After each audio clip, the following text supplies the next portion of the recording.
reality out there. Times of hard realism. One of those obviously is money, and you described gaps you inherited, but also there are new challenges in the kind of wars that we think we'll be fighting, and we're obviously in recent months been talking very much about this kind of great powers conflict, but it doesn't mean that the others have gone away. Threats from terrorism and the new technologies to respond to all these. And then there are the changes in our allies' posture, and the US rethinking its approach to those, and the Europeans perhaps rethinking theirs. But all of that comes with a change, and most of that comes, apart from the European contribution, comes with a tugging at the purse strings of the UK. So to deal with the reality of money, I think the UK is going to have to look very, very hard at some of the other places it's spending money. I'm one of those that thinks it has to look hard at the welfare and benefits bills, which indeed the government, I believe, is doing. But it is much easier to put money into things that many voters very much like and have argued for years, like welfare and health and benefits, and to take it out of defense in a way, which is what's happened. It's much easier to do that than to reverse it, and to make the political case for reversing it. And obviously we want to see that happen, if that's what's going to happen, without the real crisis of a war at our borders, our own borders.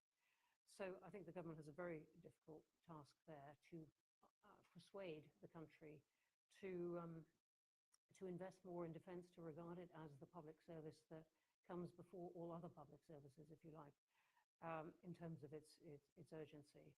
There's that whole political task, but meanwhile, as you were just both describing, trying to keep up with what the challenge actually is and what Britain is going to need to do, either on its own or in close integration with our allies, is a lot of reality to cope with. Thank you. Minister, I'm going to put a question to you, and I'll pick up on a theme that Bronwyn mentioned. You mentioned the defence spending increase. The government cut the aid budget to fund that increase to 2.5% of GDP, and has signalled very clearly that we need to be on a journey to 3% of GDP. And in fact, your Labour Party colleague, the former Development Minister, Annalisa Dodds, resigned in principle over the extent of those cuts. And in her resignation letter, she said that 3% may only be the start, and raising the resources needed cannot come from tactical cuts to public spending alone.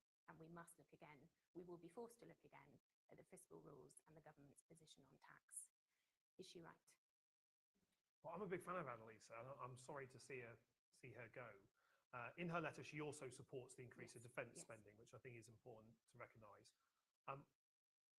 What is certainly true is, by making the case for increased defence spending, and by the events that we've seen in the past few weeks, a national debate has started, not just because a minister has said, let's have a national conversation, which is always the most awkward and painful moment when you see a minister say that. It is reflecting an organic conversation that's taking place in our communities anyway. And we've been clear that if we are to fund increased defence spending, we need to tell people where it's coming from, and we have done so here. But we also need to be clear about what that increased defence spending is going to do. Because I think there is a part that needs to buy public support, not assume that world events mean that we acquire it by default.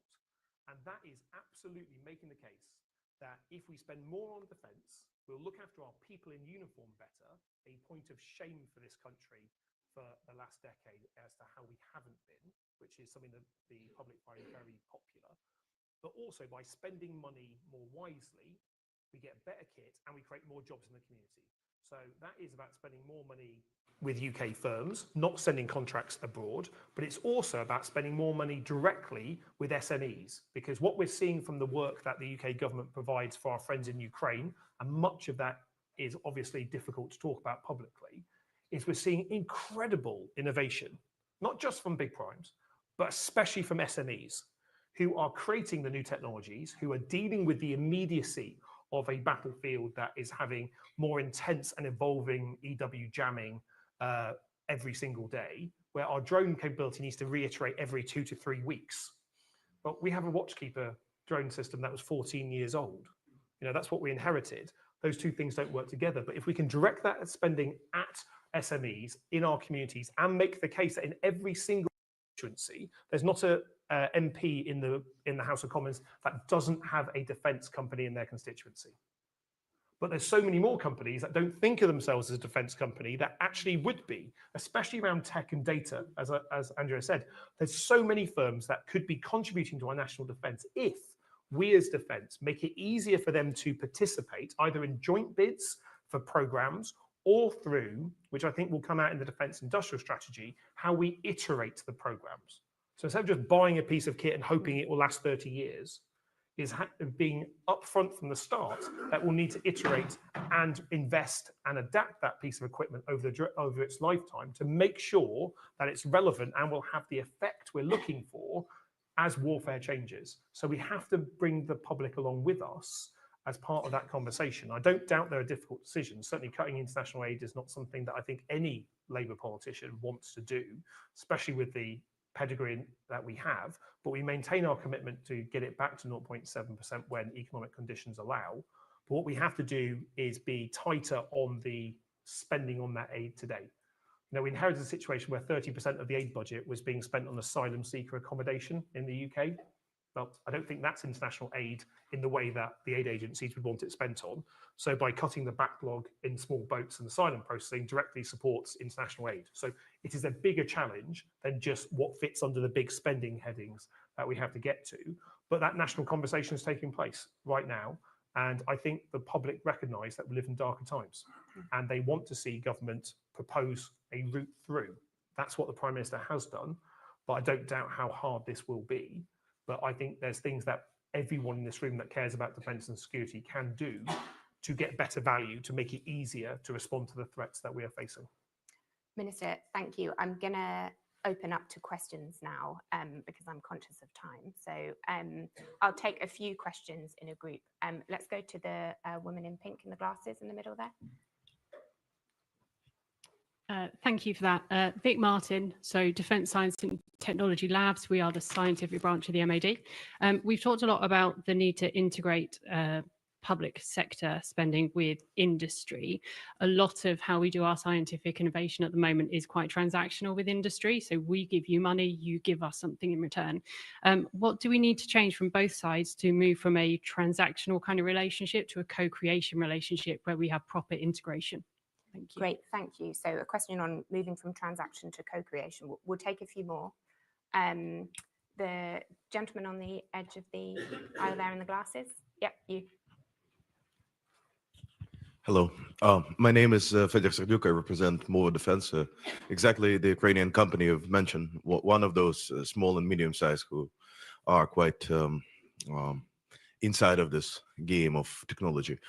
My question is, as intelligence reports suggest that North Korea is present now in Kursk region and Russian officers are coming to North Korea with even no attempt to hide this experience exchange matter of this operation. And the Western operation, Western lessons learned in Ukraine are, in my opinion, very limited. Do you have any plan or a focus on maximize the lessons learned and presence capacity, or do you have any particular things, particular lessons to be taken to your program from Ukrainian experience already? Thank you. Thank you. And we'll take one more. Let's go to the lady just there, behind you, just there. Thank you. Hello. Thank you. Elena Korostylova, University of Warwick. My question is, we know that UK nuclear deterrent is very much reliant on the US, both technically and politically. But given how volatile the US administration is today, are there any plans to make us a bit more strategically autonomous?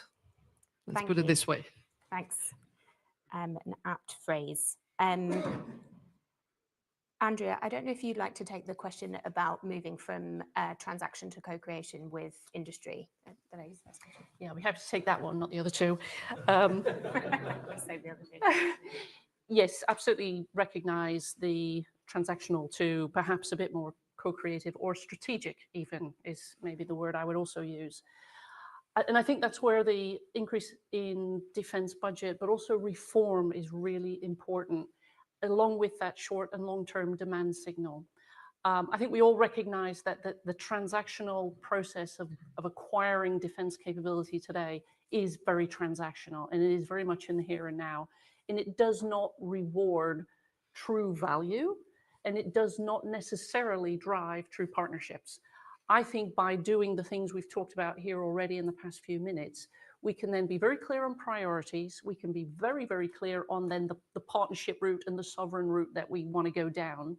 And then that reform bit of also opening up how we buy and how we recognize value. SMEs, we've talked about that, for example, academia, their value into that overall equation and what it's doing to the economy. I think all those things together help move us toward what you're describing. Thank you. Minister, I don't know if you'd like to take the question about the UK nuclear deterrent and how we need to think about being more strategically autonomous.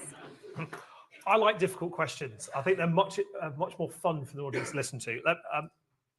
Yes, on the nuclear deterrent, it is essential that the UK remains keeps our independent nuclear deterrent. The decision to use nuclear weapons is only able to be issued by the Prime Minister, even though we commit our nuclear deterrent to NATO. It is certainly true that I think we need to invest more in our nuclear deterrent, not just in the submarines and the people that serve on them, but in the entire infrastructure that's gone along with it. Now, we're aware that we have to renew elements of it. Certainly, I represent Devonport, and I know that decades of underinvestment means that the submarines we are now building are, I think in technical terms, too fat to fit in the docks that the submarines are refitted in. Now, we've designed new submarines, but we've not designed new infrastructure. And now we're coming late to it. But we've got to use defense as much more of a part of a joined up system, investing in the technologies we need. But we also should be unashamedly on, and this is probably stepping out of just nuclear to our relationship with the US in general, we must be really clear that we have a close integrated defense relationship with the United States. It is not just in our interest that that happens, it's in America's interest that they collaborate and cooperate with the UK. They gain a benefit from our capabilities just as we do from theirs as well. But I certainly think that there is a huge opportunity for investment in this. And we saw this only a few weeks ago where the Secretary of State announced a £9 billion package for new reactor technology with Rolls-Royce in Derby. Well, that will create hundreds of jobs directly, many more during the supply chain, and will really spark up an ecosystem that will support small modular nuclear reactors and the wider development as well. So I don't think it is a choice of either or.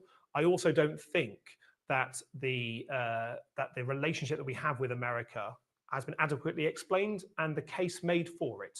So that's why the Prime Minister is making the case clearly. We have a strong, deep security partnership with our European friends, as we do with our American friends and Canada. And we need to make sure that we're investing on both sides of the Atlantic. Otherwise, we become less safe. And I think if I can just pick up on Frederick's question about lessons from Ukraine. One of the frustrations I have as a new minister is many of the lessons that we learned from Ukraine fit in a secret squirrel end of the department's activities. The SDR must be and is absolutely clear about what those lessons are and how we apply them to the whole UK armed forces. Now, that is about crewed, uncrewed systems. That is about speed of procurement. That is about how you operate in an EW jammed environment. That is about how a country without a navy can destroy half of the formidable Black Sea fleet using new technologies. It is about how we layer our effects to achieve the kinetic effect that is not just about a missile or a artillery shell landing where it's supposed to. All those will be clearly played through into the SDR. And I think at that point, it'll be easier, I think, for the industry to be clear on the demand signal that comes from that innovation, from that challenge, but also, and this is a challenge for parliamentarians like myself, about us moving away from a romanticism of old kit to accept a retirement of old kit that might have served us well for decades, but is not suitable to defend us in the future. And that is the progressive change that I see coming out in the SDR. So lessons learned, absolutely. Integration of our stuff, but also being clear that when we make stuff in the UK from now on, we must not be over Gucci with it. So it can only be used by UK forces. And then, because we've made it so specialist, we can't get as much of it as we wanted to in the first place. Let's start producing stuff that is designed to be NATO standard, that's designed for export, that's designed to be attritable in many cases, perhaps our high-end gear, perhaps less so.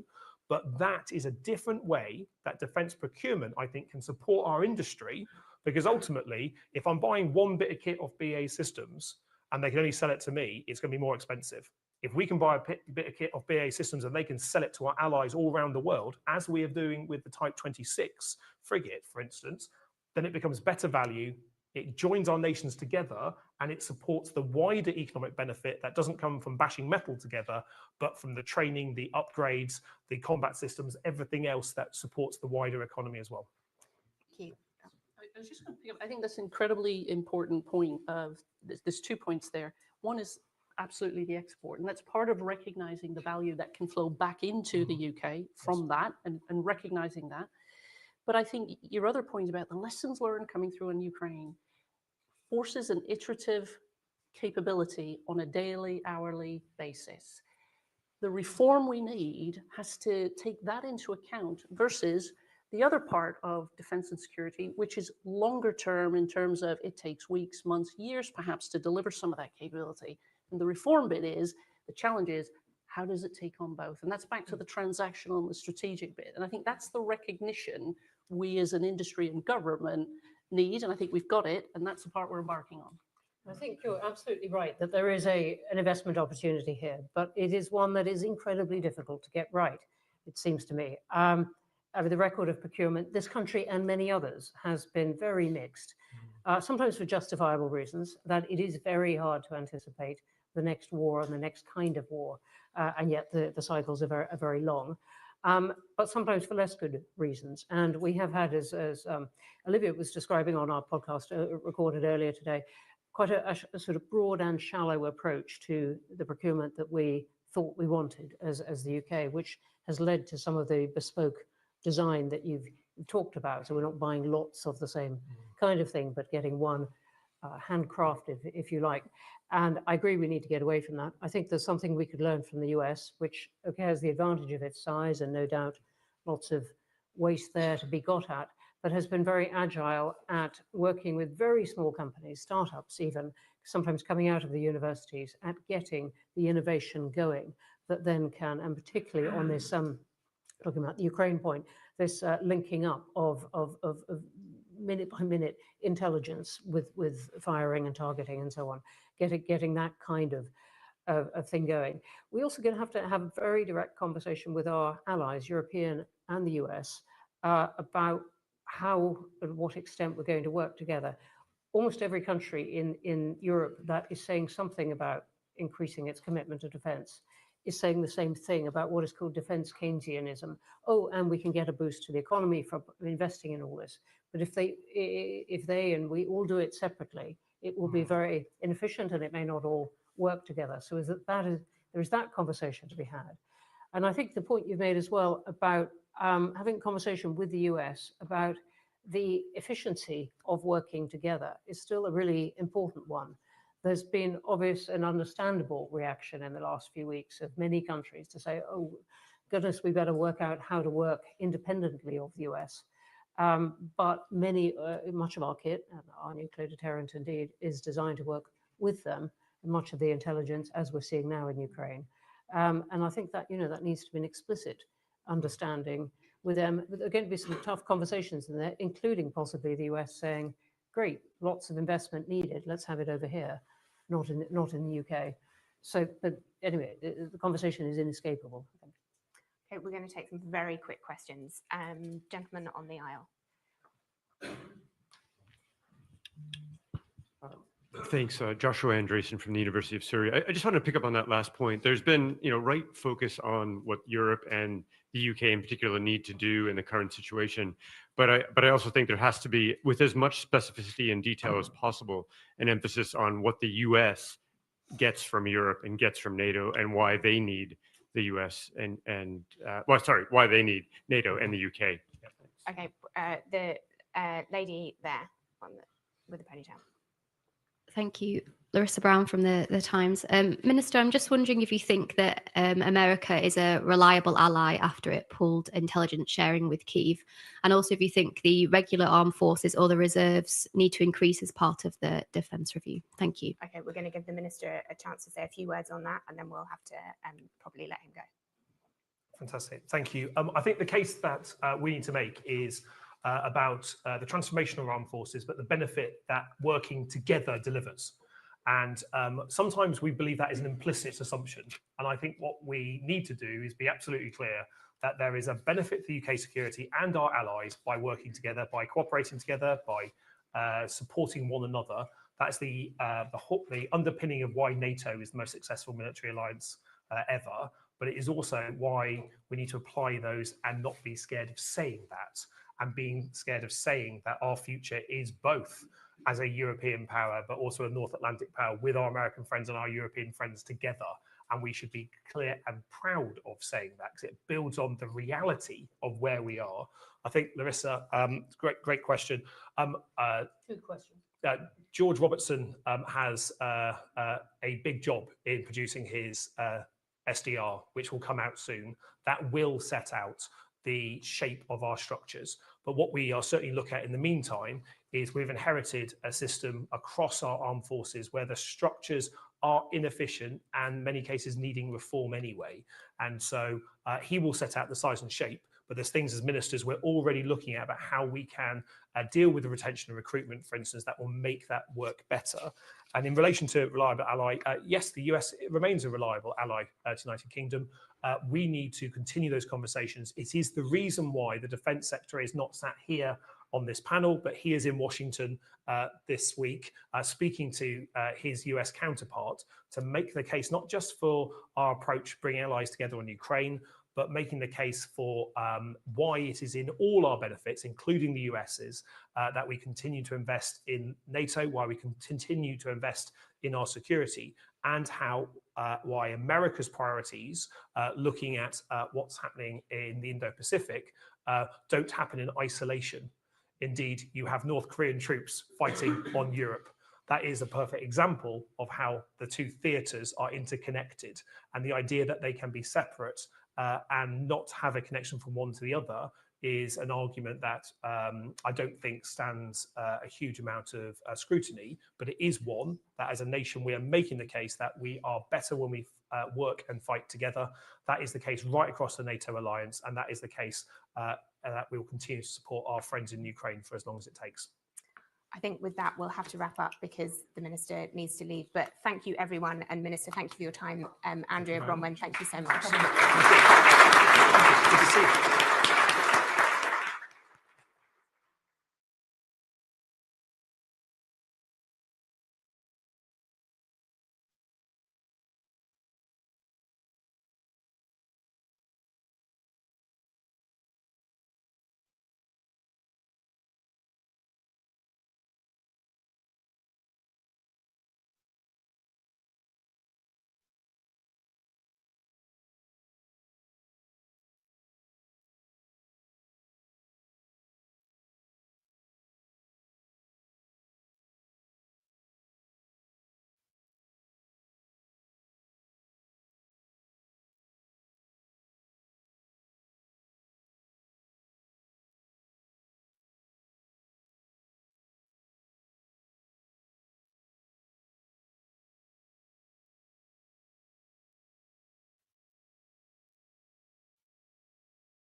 you.